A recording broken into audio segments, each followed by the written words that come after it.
I personally just call myself a disabled person. I refer to my wheelchair as just my chair, which I know some people don't do, but that's personally for me. But again, like I'm, I know that everybody's on a journey with their own disability, but also the people, non-disabled people, are often learning, as I feel like I am every day.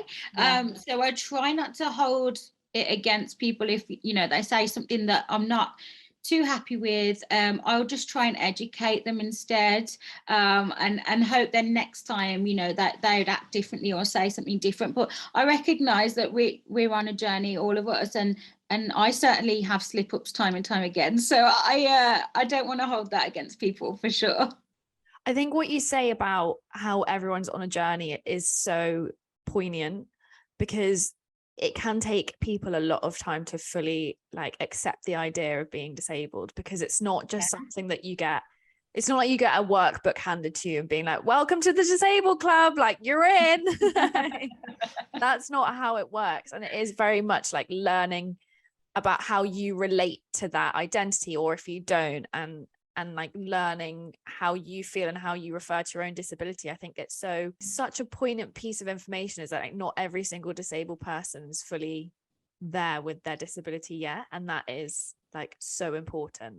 Yeah, definitely. I'd say that I wasn't until I was kind of maybe mid to late 20s, actually. I was like, when I was younger, in my teen years, I was super insecure about my disability. And I think that came out in a number of ways. I think that came out as rebellion, and that came out as, sexuality, and, pushing myself into things that now I look back on and think, actually, what were you doing? Relationships or whatever it might be. But now I feel honestly that I could say that I'm completely comfortable with my disability and what my body can and can't do, and how I feel about my image as a person, I guess. What makes it, and I don't want to be like makes it harder, but what does make it harder is the fact that in the media there's so little representation, because you don't see yourself.